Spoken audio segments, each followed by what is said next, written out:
Muy buenas, ¿qué tal? ¿Cómo estamos?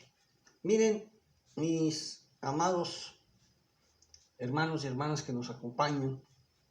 Estamos en la semana del 21 al 24 de septiembre, donde reflexionamos el pueblo de Dios ante la independencia y su consumación. Hoy vamos a hablar sobre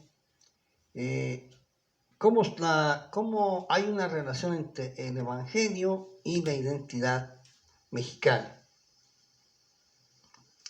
Dice el profeta Daniel en el capítulo 12, versículo 3: los entendidos resplandecerán como el resplandor del firmamento, y los que enseñan la justicia a la multitud, como las estrellas a perpetua eternidad. Las nacientes repúblicas iberoamericanas y México entre ellas afrontaban un gran reto. Quizá el reto más formidable, la educación. Nunca figuró entre las prioridades del virreinato, si bien sí hubo forma y manera de educar a las élites, pero la educación popular no estuvo nunca en la mente de los colonizadores. En cambio, sí estuvo muy clara en la mente de los libertadores. De ahí el empeño de todos los gobiernos emanados de las guerras de independencia de buscar la manera de popularizar la educación. Una hacienda débil, un fisco que no había desarrollado las tecnologías para una recaudación adecuada, hacían que la economía de estos países fuera sumamente débil. Por lo tanto, el proyecto de una educación pública solo era un sueño. En ese marco, en Inglaterra, algunos sacerdotes anglicanos desarrollaron un método que llamaron lancasteriano. El método consistía en que el maestro daba clase a un pequeño grupo de alumnos previamente seleccionados por su aptitud para el aprendizaje. Y este grupo selecto se preparaba muy bien, digamos que por la mañana, y en la tarde tenían cada uno de los alumnos su propio grupo, en donde ellos replicaban la clase que el maestro les había dado. Estos se llamaban monitores, de tal manera que el maestro daba a sus monitores la clase y los monitores la replicaban después con sus compañeros alumnos, desde luego supervisados por el maestro, y así un grupo, digamos, de 10 niños se convertían en 10 grupos para enseñar a 100 niños. Y los 10 monitores serían 110. Difícilmente un maestro podría atender a 110 alumnos en un solo salón. Pero esto solucionaba de momento el problema. Entonces, viendo esta situación, la Sociedad Bíblica Británica y extranjera desarrolló el método, lo utilizó y lo lanzó a América Latina, y uno de los promotores más destacados fue Diego Thompson. Él recorrió toda América Latina, pero fue hasta la década de 1820, 30, después 30, 40, cuando el método llegó a México. Thompson motivó el surgimiento de escuelas lancasterianas, pero lo interesante es que su libro de texto era la Biblia. La Biblia en la versión que ahora nosotros tenemos de Cipriano de Valera y Casiodoro de Reina. Este método no solamente propició el surgimiento de un numeroso grupo de mexicanos que ya tuvieron acceso a una educación todavía muy elemental, pero que les abría el horizonte de aprender a leer y a escribir y reducía sensiblemente el analfabetismo y preparaba el camino para la formación de los primeros pensadores latinoamericanos. En ese marco, desde luego que no se renunció a la educación normal,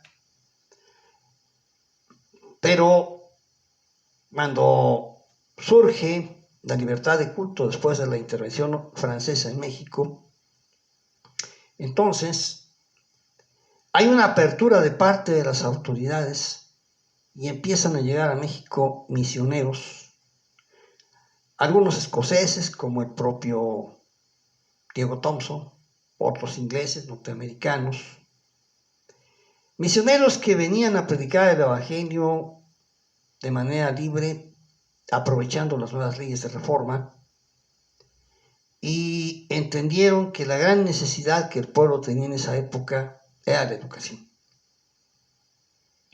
Al principio siguiendo el método lacasteriano, posteriormente empleando métodos más novedosos que en esa época, como por ejemplo los que brotaron del positivismo comtiano.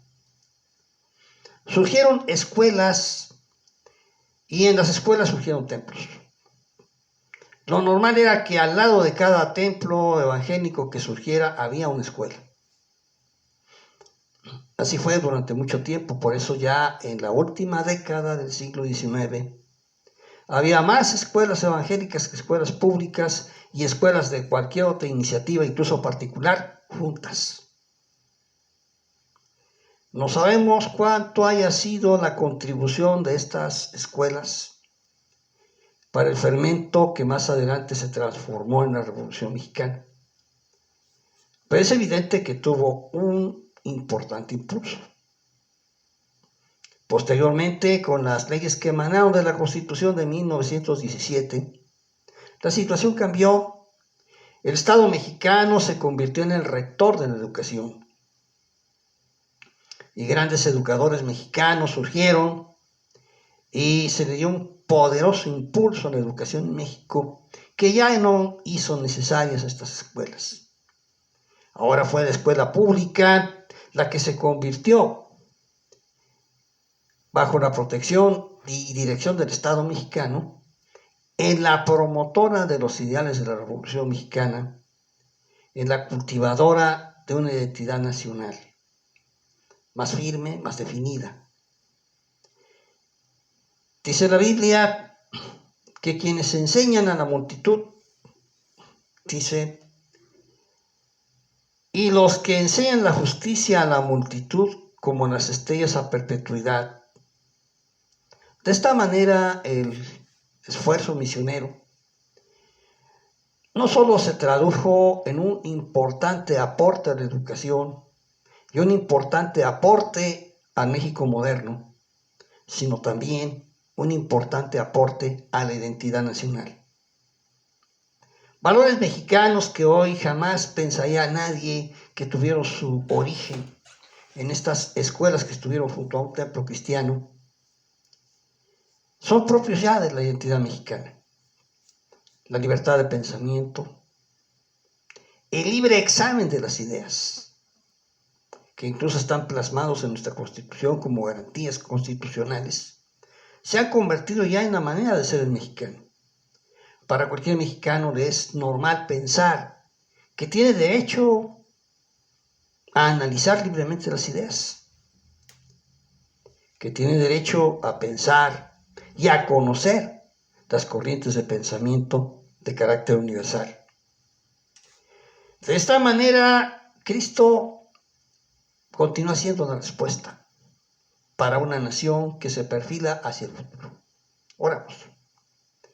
Padre eterno, te damos gracias por el país que nos das y lo ponemos y nos ponemos en tus manos para que en nosotros se haga tu voluntad, así en la tierra como en el cielo. Por Cristo Jesús y en tu Espíritu Santo lo rogamos. Amén. Hasta la próxima. Dios les bendiga.